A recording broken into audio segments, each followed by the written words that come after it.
പറഞ്ഞില്ലേ, അബൗദ്ധികമായ മാർഗത്തിലൂടെ സഹായം പ്രതീക്ഷിച്ച ഷിർക്കാണെന്നല്ലേ പറഞ്ഞത്. ഈ പുസ്തകത്തിൽ പറയുന്നു, അങ്ങനെ ഒരു വാദം നമ്മൾ കൊണ്ടുവന്നത് അത് ഇസ്തിഗാസ ഇല്ലാതാക്കാൻ വേണ്ടി കൊണ്ടുവന്നൊരു വാദമാണ്. ഇപ്പൊ തുറന്നിടുകയാണ്. ഏത് വാദം? നേരത്തെ ജസീൽ കമാൽ വിശദീകരിച്ചല്ലോ, അബൗദ്ധിക മാർഗം. ഇവര് നമ്മളെ കാഫറാക്കാൻ വേണ്ടി, നമ്മെ മുശ്രിക്കാക്കാൻ വേണ്ടി ഇവരുണ്ടാക്കിയെടുത്ത ഒരു വാദമായിരുന്നു അബൗദ്ധിക മാർഗം, ഭൗതിക മാർഗം എന്നുള്ളത്. അങ്ങനെ ഒരു ഇമാം പഠിപ്പിച്ചിട്ടില്ലല്ലോ. ഒരൊറ്റ ഇമാം അങ്ങനെ പഠിപ്പിച്ചിട്ടില്ല. സഹാബാക്കൾ ഇല്ല, താബിയങ്ങൾ ഇല്ല, തബോ താബിയങ്ങൾ. ആരെ പഠിപ്പിച്ചത്? ആര് പഠിപ്പിച്ചു? ഇവർ പറയുന്നു നമ്മൾ സ്വയം നിർമ്മിച്ചുണ്ടാക്കി. എന്തിന്? ഈ സുന്നി മുസ്ലിമീങ്ങളെ കാഫറാക്കാൻ. അള്ളാഹു നമ്മളെ കാത്തിരക്ഷിക്കട്ടെ. എത്ര ഗൗരവമാണിത്, എത്ര ഗൗരവമാണിത്. ഇതിന്റെ പിന്നാലെ നമ്മൾ നടക്കേണ്ടതുണ്ടോ? മഹാന്മാരോടൊക്കെ സഹായം തേടി മുഷിരിക്കാണെങ്കിൽ ഗുണം പ്രതീക്ഷിച്ച മുഷിരിക്കാൻ ആരൊക്കെ മുഷിരിക്കാക്കുന്നു നിങ്ങൾ? ഇതെന്റെ കയ്യിൽ കാണുന്നത് ഷബാബ് മാസികയാണ്. ഷബാബ് മാസികയിൽ കൃത്യമായിട്ട് എഴുതി നോക്കും നിങ്ങൾ. തവസ്സുലിന്റെ ഹദീസിനെ ഇമാം തുർമുദിയും ഇമാം ഹാക്കിമും മറ്റും സഹിയാക്കുന്നു. ഇസ്തിഗാസയുടെ ഹദീസിനെ പല പ്രശസ്തരായ പണ്ഡിതന്മാരും സഹിയാക്കുന്നു. എന്നാൽ കേട്ടോളൂ, എന്നാൽ ഇവയെല്ലാം ദുർബലമാണെന്ന് സർവ്വ മുജാഹിദ് പണ്ഡിതന്മാർ എഴുതുന്നു. എന്താ പറഞ്ഞത്? തവസ്സുലിന്റെ ഹദീസ് സഹിയാണ്, ഇമാമികൾ അംഗീകരിച്ചിട്ടുണ്ട്. ഇസ്തിഗാസയുടെ ഹദീസ് സഹിയാണെന്ന് പല ഇമാമികളും പറഞ്ഞിട്ടുണ്ട്. എന്നതൊക്കെ ദുർബലമാണെന്ന് നമ്മൾ പറഞ്ഞിട്ടുണ്ട്. കണ്ടോ? അപ്പൊ ഇമാമിങ്ങൾ പറഞ്ഞതല്ല ഇവർക്ക് ബാധകം. ഇവർ സ്വയം തീരുമാനിക്കുക, എന്നിട്ട് മുസ്ലിമീങ്ങളെ കാഫറാക്കുക. അള്ളാഹു നമ്മളെ കാത്തിരക്ഷിക്കുമാറാവട്ടെ. നമ്മളിത് ഗൗരവത്തോട് മനസ്സിലാക്കുക. ഇമാമിയങ്ങളൊക്കെ അത് അംഗീകരിച്ചവരാണ്. അവർക്ക് ഇസ്തിഗാസയും തവസ്സുലും ഒക്കെ അംഗീകരിച്ചാണ് ആപൽ ഘട്ടങ്ങളിൽ മഹാന്മാരെന്ന ഗുണം പ്രതീക്ഷിച്ചതാണ്. ഷബാബത്തിന്റെ സംഭവം ഞാൻ പറയാം. ആ പറഞ്ഞ സംഭവം കിതാബ് നമുക്ക് ഉദ്ധരിക്കാം. മഹാനായ സയ്യിദുനാ ഉസ്മാൻ റളിയല്ലാഹു അൻഹു, തന്റെ അവസാന സമയമാണ്. അന്ന് ശത്രുക്കൾ ഉസ്മാൻ റളിയല്ലാഹുവിനെ വീട്ടു തടങ്കലിലാക്കിയ സമയം. അന്ന് നോമ്പുണ്ട് ഉസ്മാൻ റളിയല്ലാഹുവിന്. നോമ്പ് തൊട്ട് ഉസ്മാൻ റളിയല്ലാഹു അങ്ങനെ കിടക്കുക. നോമ്പ് തുറക്കാൻ സമയമായി. വെള്ളം ചോദിക്കുന്നു. ശത്രുക്കൾ വെള്ളം കൊടുക്കുന്നില്ല ഉസ്മാൻ റളിയല്ലാഹു അൻഹുവിന്. നോക്കൂ നിങ്ങൾ, ഹദീസിന്റെ കിതാബുകൾ, താരിഖിന്റെ കിതാബുകൾ കാണാം. കാന ഇൻദ ഇഫ്താരിഹി സഅലഹുൽ മാഅൽ അദം. വെള്ളം ചോദിച്ചു, പക്ഷെ അവർ കൊടുത്തില്ല. അല്ലാത്ത വിഷമത്തോടെ നോമ്പ് തുറക്കാനൊരു വെള്ളം അവർ കൊടുത്തില്ല ശത്രുക്കൾ. പ്രതിസന്ധി അങ്ങനെയൊക്കെ ഉണ്ടാവും. ആർക്കാണ് ഈ പ്രതിസന്ധി? ആർക്കാണ് ഈ പ്രതിസന്ധി?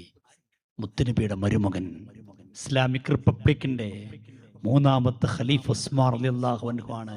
അവസാന സമയത്ത് നോമ്പ് തുറക്കാൻ പോലും വെള്ളം കിട്ടുന്നില്ല. ഇസ്ലാമിക ലോകത്ത് പ്രതിസന്ധികൾ കുറെ ഉണ്ടാകും. അതിലൊന്നും തളരേണ്ടവരല്ല നമ്മൾ, അതിലൊന്നും വിഷമിക്കേണ്ടവരല്ല നമ്മൾ. അതൊക്കെ അള്ളാഹുവിന്റെ പരീക്ഷണങ്ങളാണ്. നോമ്പ് തുറക്കാൻ പോലും വെള്ളം കിട്ടാതിരിക്കുക എന്ന് പറഞ്ഞാൽ അതിലും വലിയ പ്രശ്നം ഏതാ? പരിപാടിക്ക് പെർമിഷൻ കിട്ടിയില്ല എന്നല്ലേ ഈ പറയണത്. ഒരു പരിപാടി നടത്താൻ പോലീസ് സ്റ്റേഷനിൽ ചെന്നപ്പോൾ പെർമിഷൻ കിട്ടിയോ കിട്ടിയില്ലേ എന്നല്ല.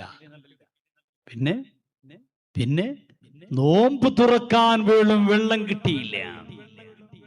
തന്റെ പ്രിയപ്പെട്ട ഭാര്യ നായില റളിയല്ലാഹു അൻഹ വെള്ളത്തിന് വേണ്ടി ഇങ്ങനെ നടന്നു. എവിടെ പോയാലും ആരും കൊടുക്കുന്നില്ല. ഉസ്മാൻ റളിയല്ലാഹു അൻഹുനാണ് പറയുമ്പോ ശത്രുക്കൾ തടയുന്നു, ഒരിർക്ക് വെള്ളം കൊടുക്കുന്നില്ല. എന്തായിരിക്കും രംഗം?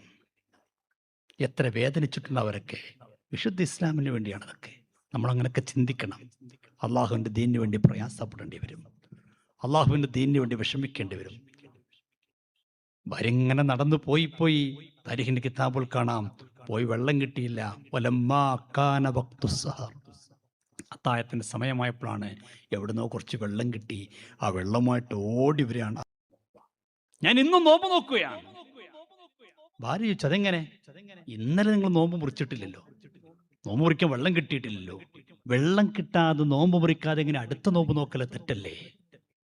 ഉസ്മാൻ റളിയല്ലാഹു അൻഹു പറയുകയാണ്, അന്ന റസൂലുള്ളാഹി സ്വല്ലല്ലാഹു അലൈഹി വസല്ലം അഷ്റഫ അലയ്യ ആനിഫാ. മോളെ നായില, ഒരല്പസമയം മുമ്പ് എന്റെ ഹബീബായ റസൂലുള്ളാഹി എന്റെ അടുക്കലേക്ക് വരികയാണ്. മിൻ ഹാദ സഖഫി വമഅഹു ദൽവും മിൻ മാ. ബക്കറ്റ് വെള്ളവുമായിട്ട് അടുക്കലേക്ക് വന്നു. ഇതൊന്നും ഒരു ഐതിഹ്യം പറയലല്ലോ, കെട്ടുകഥ പറയലല്ലോ. ഇത് ഷബാബിലുള്ള സംഭവം ഞാൻ പറയുന്നത്. ഇവരുടെ പത്രമായ ഷബാബിലെ സംഭവമുണ്ട്. ഇമാമിങ്ങൾ ധാരാളം ഉദ്ധരിച്ചിട്ടുമുണ്ട്. മുത്തുനബി സല്ലല്ലാഹു അലൈഹി വസല്ലം വെള്ളവുമായി കൊണ്ടുവന്നു. ഏത് റസൂലുള്ള? വഫാത്തായി പോയ കബറിൽ കിടക്കുന്ന പുണ്യനബി സല്ലല്ലാഹു അലൈഹി വസല്ലം വെള്ളവുമായി കൊണ്ടുവന്നു. എന്നിട്ട് എന്നോട് പറഞ്ഞു, ഇശ്റബ് യാ ഉസ്മാൻ, ഉസ്മാനെ കുടിക്കൂ, ധാരാളം കുടിക്കൂ. ഞാൻ കുടിച്ചു, ദാഹം മാറി. വീണ്ടും പറഞ്ഞു, ഉസ്മാൻ ഇശ്റബ് യാ ഉസ്മാൻ, കുടിക്കൂ ഉസ്മാനെ. ഞാൻ വീണ്ടും കുടിച്ചു, എന്റെ ദാഹം മാറി. അവസാനം എന്നോട് ചോദിച്ചു, ഉസ്മാൻ നാളെ നേരം വെളുത്ത് ശത്രുക്കളുമായി ഏറ്റുമുട്ടി യുദ്ധത്തിൽ വിജയിച്ച് വീണ്ടും തുടർ ഭരണം വേണമെങ്കിൽ നടത്താം, അതാണ് ആഗ്രഹിക്കുന്നത്. അതല്ലെങ്കിൽ ഷഹീദായി നാളത്തെ നോമ്പ് എൻ്റെ കൂടെ തുറക്കാം, ഏതാണ് വേണ്ടത്? എൻ്റെ ഹബീബ് സല്ലല്ലാഹു അലൈഹി വസല്ലം എന്നോട് അങ്ങനെ ചോദിച്ചപ്പോ, മോളെ നായില, ഞാൻ മുത്തുനബിയോട് പറഞ്ഞു, നബിയെ ഇനി എനിക്ക് ഭരിക്കണ്ട, എൻ്റെ ആഗ്രഹം നാളെ അങ്ങയോടുകൂടെ നോമ്പ് തുറക്കണം. പിറ്റേ ദിവസം ഉസ്മാൻ റളിയല്ലാഹു അൻഹു ഈ ലോകത്തോട് പറഞ്ഞു. അദൃശ്യമായ വഴിയിലൂടെ, അബൗദ്ധികമായ മാർഗത്തിലൂടെ ഗുണം പ്രതീക്ഷിക്കുന്നവർ കാഫറാണ്, മുശ്രിക്കാണെന്നുള്ള വഹാബി പ്രസ്ഥാനത്തിന്റെ വാദം ശരിവെക്കുകയാണെങ്കിൽ ഉസ്മാൻ റളിയല്ലാഹു അൻഹു കാഫറായി മഅദല്ലാഹ് മരിച്ചുപോയി എന്ന് പറയേണ്ടി വരില്ലേ? ഇവരെ കൂടെ എങ്ങനെ നമുക്ക് കൂടാൻ കഴിയും? ഇവരെ കൂടെ എങ്ങനെ കൂടാൻ കഴിയും? അതുകൊണ്ടാണ് സമസ്ത നേർവഴി, ശരിയായ മാർഗം ഇതാണെന്ന് പറഞ്ഞുകൊണ്ട് ക്യാമ്പയിൻ ആചരിക്കുന്നത്. ഇത് നമ്മൾ ആചരിച്ചിട്ടില്ല എങ്കിൽ ആളുകൾ അറിയാതെ തെറ്റിദ്ധരിച്ചെടുക്കപ്പെട്ടു പോകും. അതിൻ്റെ കുറ്റക്കാരൻ നമ്മളാകും. മാലിന്യങ്ങളാണ് ഈ പ്രോഗ്രാം സംഘടിപ്പിക്കുന്നത്. അഭിനയ ഉസ്താദുമാരെ, ഇത് നമ്മൾ താഴെത്തട്ടിലേക്ക് എത്തിക്കണം. ഇതാരെയും പരാജയപ്പെടുത്താനല്ല, ആരെയും കുറ്റപ്പെടുത്താനല്ല, ആരെയും കളിയാക്കാനല്ല. ഇത് നമ്മുടെ ബാധ്യതയാണ്. ഇത് നമ്മൾ നിർവഹിച്ചിട്ടില്ല എങ്കിൽ റബ്ബിന്റെ കോടതിയിൽ നമ്മൾ മറുപടി പറയേണ്ടി വരും.